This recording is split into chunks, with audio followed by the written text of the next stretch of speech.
네, 후보자님.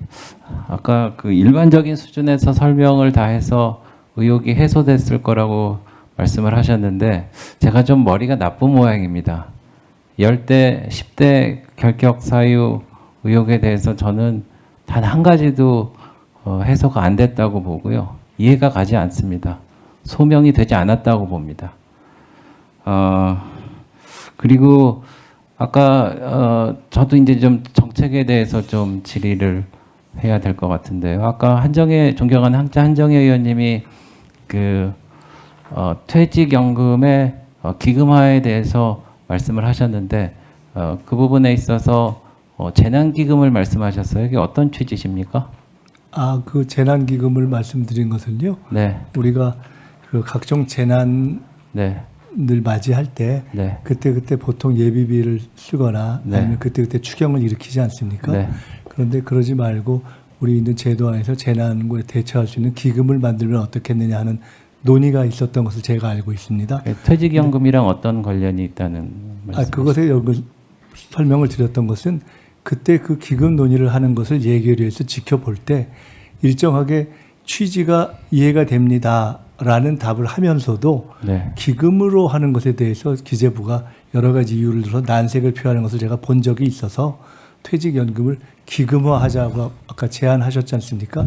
그래서 그런 부분에 있어서는 그 내용 여하를 불문하고 내용의 타당성이 상당 정도 인정된다 하더라도 기재부가 뭔가 기금화하는 것에 대해서는 또 난색을 표하지 않을까 하는 것을 제가 확정하지는 않았지만 혹시 그렇지 않을까라는 추정도 드는데 그것까지 포함해서 한번 짚어보겠다. 기금화하는 거는 개인적으로 찬성하십니까? 아니, 총리로서. 그거에 대해서는 제가 뭐 개인적으로 그 첫 제안을 듣고 찬성한다, 반대한다라고 말할 정도의 상황은 아직 아닙니다. 더 네.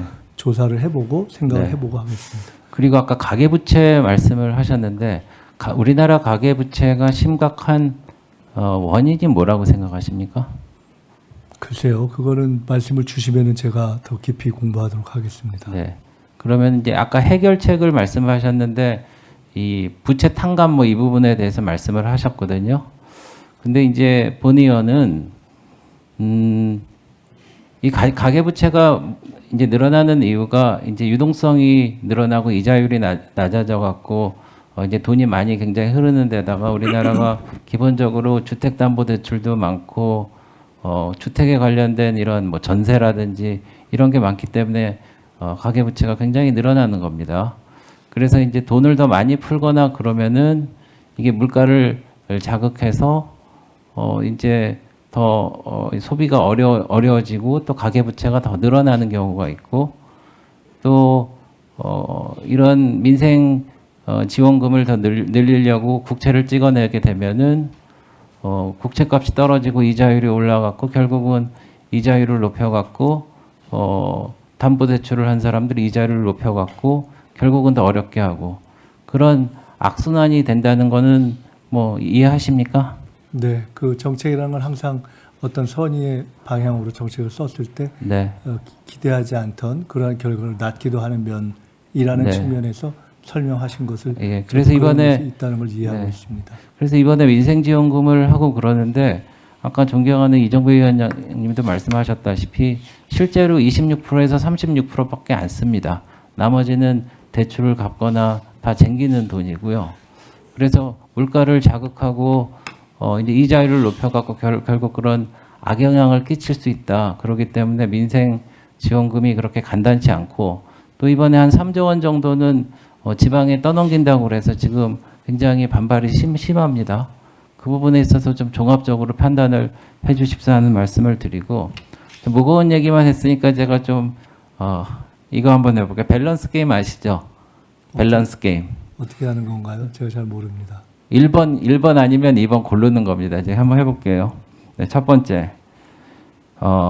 결식아동 27만 명에게 300일 동안 점심 제공을 하는 게 한 8천억 정도 들고, 한쪽은 재벌회장 등 소득 상위 10%에게 일시불 15만 원을 드는 게 이것도 한 8천억 정도 듭니다. 만약에 8천억이 있고 그걸 집행할 수 있는 권한이 있다면 어느 쪽 쓰시겠습니까? 무거운 질문 아니고 가벼운 질문을 해주신다고 해서 네. 저도 외람되지만은 네. 가볍게 한번 먼저 답을 드리고 네, 네, 한다면은 네, 네.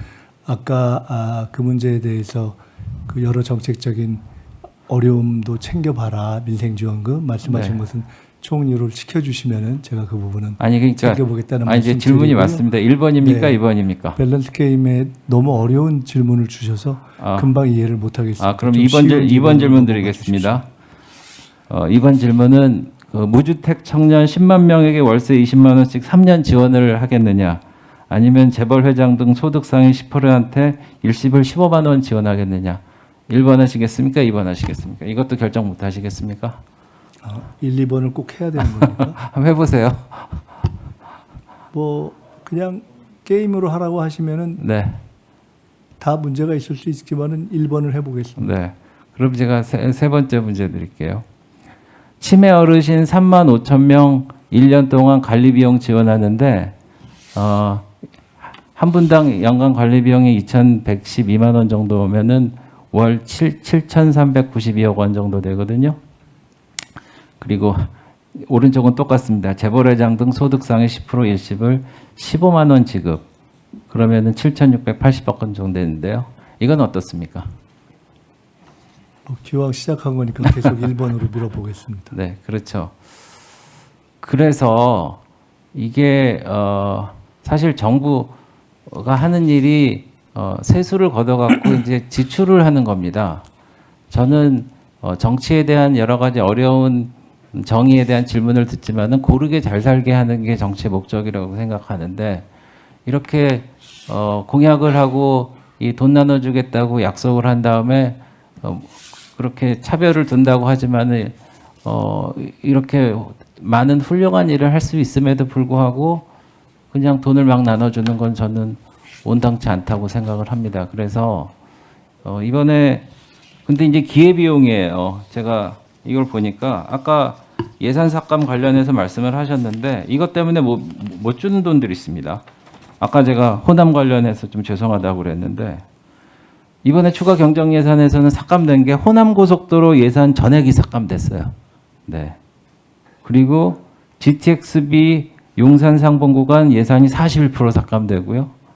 포항 영덕 고속도로 예산 90% 삭감이 됐습니다. 제가 다시 물어보겠습니다. 호남 고속도로 예산 살리는 게 낫습니까? 아니면 재벌 회장 등 소득 상위 10%한테 일시불 15만 원 주는 게 낫습니까? 네. 그래서 지금 뭐 이재명 정부에서 결정하고 이제 저희 정부에 저희 당에서는 이거에 이견을 내고 하고 그러겠지만은 이거는 너무 상식 같은 일입니다. 그래서 이 부분에 있어서도 만일 총리가 되신다면은 의견을 내셔야 될 것 같아서 제가 그래서 말씀을 드렸고요. 그리고 또 한 가지 제가 질의를 하자면은 국회 증언감정법이라고 들어보셨죠? 표결하셨으니까 아실 겁니다. 여기 계신 우리 민주당 인청특위 의원님들도 공동 발의자로 하신 분들이 계신데 이게 내용이 뭐냐면은 자료 및 증인 출석 요구 시 개인정보 등을 이유로 거부 불가. 그리고 전자송달 및 화상회의 근거 마련. 그리고 서류 제출 방해 및 고의 은닉 등 처벌 강화. 이게 제 기억으로는 굉장히 처벌 수위도 세고 뭐 이렇게 했는데 민주당에서 발의를 하셨어요. 그래갖고 뭐 법사위를 통과하고 본회의까지 통과했는데 뭐 거부권을 행사해갖고 이제 지금 다시 이제 펜딩된 상황입니다. 그래서 그러면은 이제 총리 후보자가 되시고 이제 만약에 뭐 국무회의 부의장으로서 멤버가 된다 그러면은 이거를 당정 협의도 하시고 그러실 텐데 어떻게 계속 추진하시겠습니까? 제가 볼 때는 저는 좀 그때는 그랬는데 제가 좀 생각이 바뀌어서 이번에 청문회 하다 보니까 꼭 필요한 법인 것 같아요. 제 후보자의 생각을 묻겠습니다. 그 해당 법에 대해서 네네. 그 해당 법에 대해서 사실은 제가 자세한 내용을 깊이 검토해 보지 않아서 제가 검토해 보고 말씀드렸잖아요. 의견을 말씀드리겠습니다. 제가 말씀드렸잖아요. 예, 지금 말씀드린 것은 부분을 말씀하셨고 아니요, 이게 전부 다 얘기한 겁니다. 자료 및 증인 출석 요구 시 개인정보 등을 이유로 거부 불가. 서류 제출 방해 및 고의 은닉 등 처벌 강화.